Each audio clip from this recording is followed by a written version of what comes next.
بسم الله الرحمن الرحيم. أهلا وسهلا بكم مشاهدينا الكرام. النهاردة هنتكلم عن موضوع مهم جدا منشغل على الساحة الكروية، وهو متعلق باللاعب أحمد السيد زيزو وحقيقة رحيله للدوري السعودي.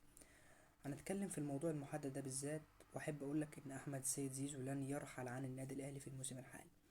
أحمد السيد زيزو مش من ضمن الأولويات اللي هترحل عن النادي الأهلي في الموسم الحالي. الأهلي عاوز زيزو يكمل، أيوة الأهلي عاوز زيزو يكمل. زيزو عاوز يكمل الأهلي بالطبع، زيزو عاوز يكمل مع النادي الأهلي. الاتنين عندهم الرغبة المتبادلة. فإذا أحمد مصطفى السيد زيزو مكمل مع النادي الأهلي، وخروجه إلى السعودية سواء إعارة أو بيع نهائي عاري تماما الصحة. وبالمناسبة أحمد السيد زيزو ما جالوش أي عروض سعودية إلى حد الآن. أحمد السيد زيزو ما جالوش أي عروض سعودية إلى حد هذه اللحظة. ما ننكرش إن زيزو مقدم موسم سيء مع النادي الأهلي لكن ما ننكرش برضو ان زيزو من افضل واهم اللعيبه الموجوده في مصر اخر 5 سنوات، سواء مع نادي الزمالك لفايده او سواء مع المنتخب المصري. فاذا موضوع احمد سيد زيزو لم يناقش من الاساس في الرحيل عن النادي الاهلي. تاني موضوع معنا وهو موضوع المدرب اللي شاغل البعض. طلع الاعلام محمد شبانه قال خبر انفراد صريح جدا، وبالفعل الاخبار بدات تتداول بعد الخبر بتاعه، وهو عن مدرب النادي الاهلي سيكون من دوله المغرب بالتحديد.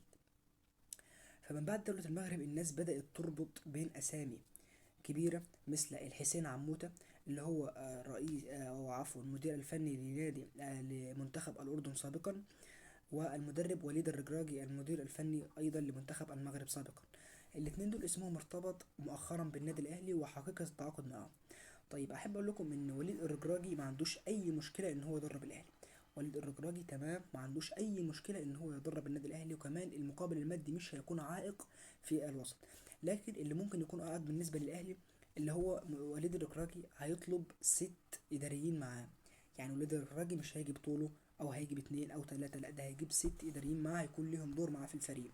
يعني بيقول للنادي الأهلي أنا مش عاوز مصريين معايا بمعنى الكلمة، أنا عاوز جهازي الفني بيجي بالكامل. وده الاهلي ممكن يرفضه لانه عاوز يحط شخصيات زي وائل جمعة مدير الكرة من ضمن الهيكلة اللي بتحصل برضه. فده ممكن يكون صعب شويه على الرجل. اما الحسين عموته فمرحب جدا بتدريب برضه النادي الاهلي، لكن حسين عموته متمسك شويه بحوار الفلوس، متمسك شويه بالفلوس زياده. لكن النادي الاهلي حاطط تارجت وحاطط اوفر، هو ده اللي هيمشوا عليه. تمام، المدرب مش هيزيد او هيقل عن كده، هيكون مدرب محترم وليه سي في محترم. واحب اقولك ان هو مش هيزيد عن 300 الف اسبوعيا، 300 الف دولار. مش هيزيد عن 300 الف دولار شهريا، عفوا، مش هيزيد عن 300 ألف دولار شهريا. فده اللي بيفكر فيه النادي الأهلي، والتارجت اللي حطه النادي الأهلي علشان حكاية المدرب تخلص بسرعة.